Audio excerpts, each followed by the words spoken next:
All right. Today is the 100th day of our Bhagavad Gita series, and we are now in the process of winding down this series, and we are doing the revision one by one of all the different adhyayas. Today's adhyay is number 13, and the shlok is number 24, chapter 13, verse number 24. Bhagwan is explaining to Arjun. Dhyanenatmani pashyanti kechidatmanam atmana anye sankhena yogena karma yogena chapare. Some by meditation behold the Supreme Spirit in the heart with the help of their refined and sharp intellect. Others realize it through the discipline of knowledge, and still others through the discipline of action, that is Karma Yoga. The rishis of yore fully understood the effect of gunas on each individual and how the gunas are responsible for creating different temperaments in people, different personalities, capabilities, preferences, intelligence. So many different combinations and permutations are possible in different people, and in the same person also, different things at different times. So our rishis did not have one fixed method, one fixed technique, one fixed way of attaining the highest spiritual goal. They knew that different people would have to approach this in different ways. So they evolved different paths to suit different gunas, different kinds of sadhaks. And all of them, Bhagwan says in this shlok, will attain the supreme truth, but through different approaches. So in this shlok, Bhagwan gives 3 different paths for 3 different kinds of seekers. That doesn't mean that the paths are mutually exclusive, but the predominant method will suit a particular guna. So let's go to the 3 different suggestions that Bhagwan makes. The first one, Bhagwan says, is the path of meditation. And he emphasizes that this path is meant for those who have refined and sharp intellect. Now, what exactly does that mean? What does it mean to have a sharp and refined intellect? When we talk of meditation, most people are really not aware of what this path of meditation is. They really don't know what they're supposed to be doing when they are meditating. For most people, if not most, maybe many people, it means when they meditate, they have to sit quietly, they have to shut their eyes, they have to not think of anything specifically, not think of anything negative, feel peaceful, and when you come out of that, you feel refreshed. That's basically the kind of meditation that even I was taught many decades ago. But actually, this is just the warm-up of the meditation practice. After this warm-up of feeling peaceful and relaxed and fresh, then the actual meditation process begins. You have to withdraw your sense organs from the sense objects. You know, each organ has a different vishay. Then you have to contemplate on the Supreme Being. That contemplation has to be continuous. It has to be unbroken. You know, like when you pour oil, a steady stream of oil, it should be a steady stream of contemplation on the Supreme Being.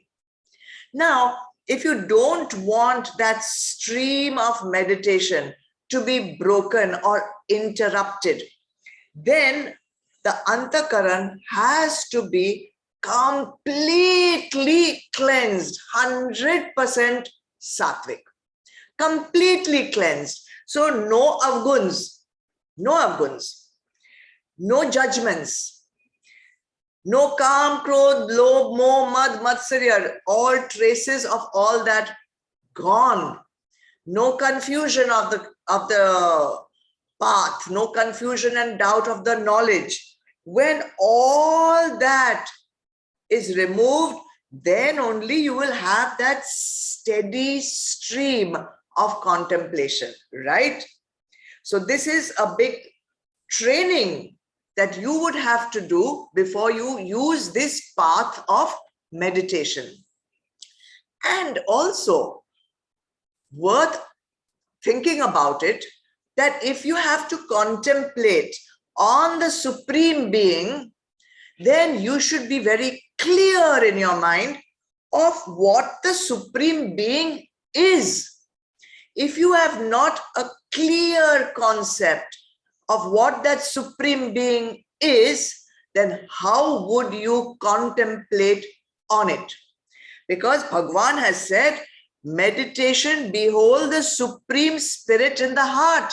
What is this Supreme Spirit? I don't know what I'm supposed to contemplate on. Therefore, this sadhana, this path, meditation, is an extremely difficult one. Why? Because it needs, I think, a lifetime of training. So what is the sadhana for this path of meditation?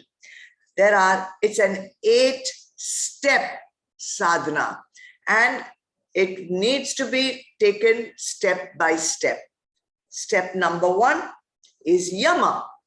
Yama means disciplining yourself, and there are 6 steps for that, like ahimsa.